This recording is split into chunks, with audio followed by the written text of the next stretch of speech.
this tutorial, you will learn how to adjust your image to achieve the best contrast in Image Pro Insight 9. We will focus on the ability of the software to make adjustments. However, there's no substitute for a well-prepared specimen, high contrast background, and proper imaging techniques when capturing images. First, let's look at the histogram. The histogram is a display of all the intensities in your image. Based upon the active image, your histogram will display a live preview both when you're live with your camera or on an image that's been captured. The bottom level, which is in teal, is your black level. This is the lowest possible intensity where no values are visible. On the right-hand side is the white level. This is the highest level of intensity. The graph in the middle shows all the number of pixels that contain the value of intensity below it.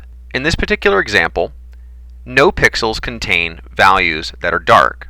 However, many of the pixels contain values that are very bright. By right-clicking on the histogram and going to the options, we can look at this as a mono interpretation, which is a single graph. All values of red, green, and blue are combined together. However, because we have a color image, we can see this image in red, green, and blue.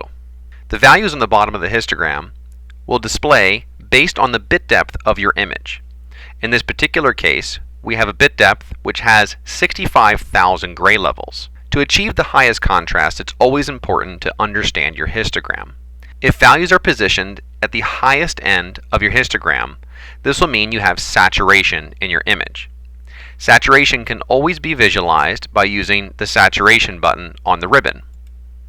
By clicking this button, you can visualize any pixels that contain values that exceed the 65,000 gray level value. Using our histogram, we can stretch the extents of white and black level by simply moving each of the levels up and down. And this will extend my black level up beyond all of the values that I have in between. All values that now fall below 12,735 will be set to 0. And the same for my white level. As you can see, this immediately changes the contrast of the image. These values have not changed my original image, but are only displaying on my display screen. Instead of moving the values manually, I can also use the Best Fit button, which uses an algorithm to automatically fit my white and black levels to my histogram. In many cases, the workspace will be 16-bit, which is quite common for many software programs. However, my camera may capture 12-bit or 14-bit images. In this case, I can use a true range fit. True range will set the white and black levels to the true bit depth of the image, and not just the 16-bit workspace. Another excellent way to adjust my image is on the Adjust tab. Here we have a group called Display. The Display group contains brightness, contrast, and gamma settings.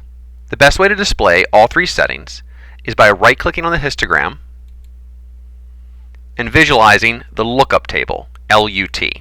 The lookup table is shown as a line, and this line will adjust based upon my brightness, as you see here, my contrast,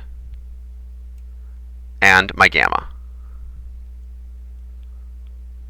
At any time, you can hit the Reset button for display. This will bring your image back to its original settings, and I can slightly adjust my brightness, contrast, and gamma to get the best possible image.